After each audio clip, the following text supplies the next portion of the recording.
What news? How stands the House of Rothschild? Well, they've been throwing stones at it. And I'm afraid some of the stones went wild and hit you, Julie. What do you mean? I've just come from a meeting of men in society, the kind of society to which Fitzroy belongs. And they stoned me because I'm a Jew. Fitzroy isn't that sort. Julie, you must give him up. Give him up? I can't. I know best. But you don't love him, I do. Will he continue to love you? Father, this isn't like you. You've always fought for what you wanted and got it. Well, perhaps I'm a fighter, too. This fight's been going on for 2,000 years. But things are changing. You said so yourself. I was a fool. I thought we'd swept away these prejudices, but I was a fool. Fitz knows what he's doing. We've talked this thing all over. We're ready to face the consequences. While you're young. But what are the years to come? There's no one else in the world for me but Fitz, and I won't give him up. Well, Nathan, what is it? They didn't outbid you. Yes. My bid was thrown out on a technicality. A technicality? Because I'm a Jew. But they did me a great service. They showed me just how they were going to behave to Julie if she married into their set. You'll do as I bid you. I'll try, Father. Nathan, what have you said to her? You can't ruin their lives. No, I'm going to save them. Hannah, she mustn't continue to see this man. You must get her away. But where? Take her to Frankfurt and take her at once. Excuse me, sir. I heard the result of the meeting and came to offer my sympathy. Oh, well, thanks. If you have any spare sympathy, you might keep a little in reserve for Baring, Ladrans and Company. I don't think they need it, sir. No, they may later. Do you realize that Ladrans, Metternich, Talleyrand, and the rest of the party are taking a fourth of this loan without a penny between them? But they'll make millions on the rise. Ah. He's tired. Perhaps I'd better call again later. Ralph, Sir. if you could buy government 4% bonds at 60, would you pay 74 for them? No, sir. Would you, Hannah? Goodness me, no. I thought not. Nathan, what's in your mind? Murder. Hannah, I'll tell you exactly what's in my mind. And this may interest you, too, Ralph. Baring and those others headed by Ladrans have taken this new loan at 71. On the first of the month, they're going to offer it to the public at 74. It pays 4%.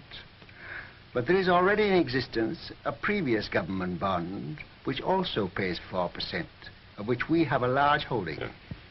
This bond is now selling at 73.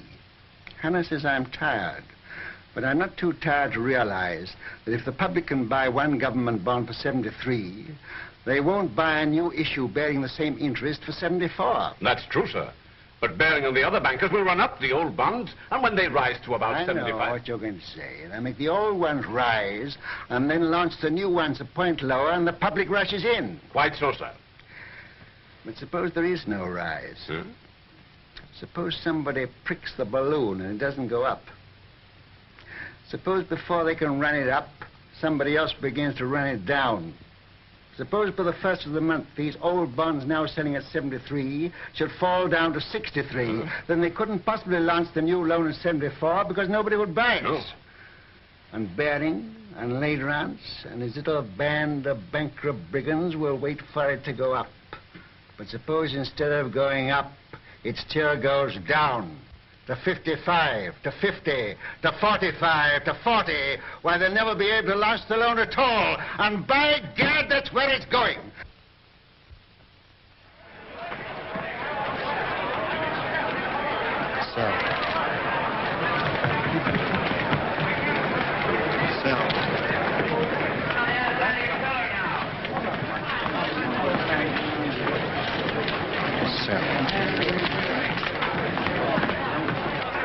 Look at Rothschild. You'd think he was selling apples instead of government bonds. Bonds are now at 53. All right. I'll keep on selling till I tell you to stop. You're creating something like a panic on the exchange, sir. I know. What kind of a flower is this that Hannah gave me this morning? I don't know, sir. Very pretty. Smells nice, too. Mr. Rothschild, do you know what you're doing to the market? What have you heard? My dear fellow, I don't hear things. I just imagine them. You know what kind of a flower this is? No. 52! 52! That means I'm down about 25 million francs. And you the same, Legrand. Can't something be done to stop him, Baring? You're the biggest banker in England. Are we all to be ruined by the gymnastics of a dirty Shylock? I've thrown the entire resources of Baring's bank into the pool, but I can't stop it. He's got us on the run. Right. I bet you half a crown that Baring makes straight for this post within 2 minutes. I'll take you, sir. I'm tired of losing money. I'd like to win some.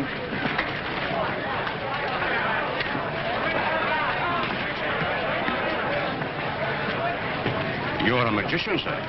Here he is. Mr. Rothschild, I don't have to tell you this is nothing less than slaughter. You know my position. I'm responsible for this new issue at 71, and you're making it impossible for me to put it on the market. We are both bankers. You knew I ought to have had a share of this loan. Why did you shut me out? Certain pressure was brought to bear on me. Ha! Ledrans. Well, yes. Then let Ledrans speak for himself. All right, Mr. Baring. I'll come. I'll follow you.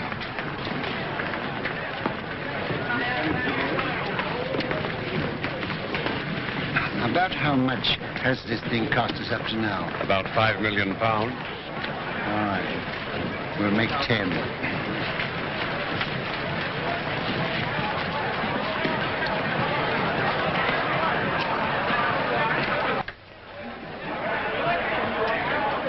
I hope I haven't kept you waiting, gentlemen, because I know you must all be very busy. We sent for you, Rothschild, to make you an offer. You resent being left out of this loan. Mr. Baring, as you know, holds 3/4 of it. He is prepared to part with half of that to you. Will that satisfy you? What about the other quarter? That, as you know, is held by us. Oh, yes, you bought it at 71. Well, we're responsible for it. You bought it at 71. It was allotted to us. And not against your will, I hope. Certainly not. So you bought it at 71. What do you mean, bought it? Can you pay for it at 71? You know perfectly well that no one is prepared to pay in full for an entire issue. Were you prepared to pay anything? Could you have stood a 10-point drop? No. You took it for a rise. You're financially irresponsible, the whole lot of you, except Mr. Baring. Well, I know just how much money you've got, each one of you.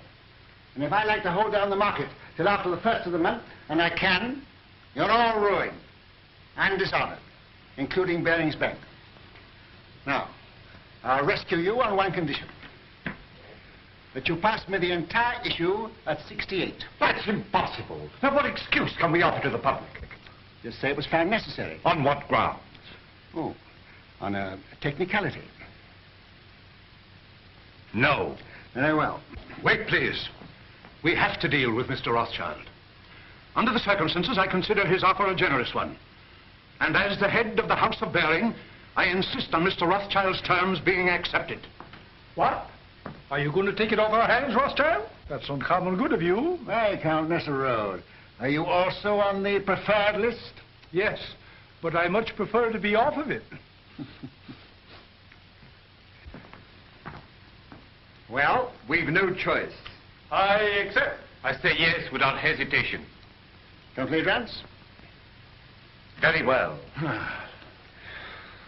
To save time, I had this little contract drawn, which I shall ask you gentlemen to sign.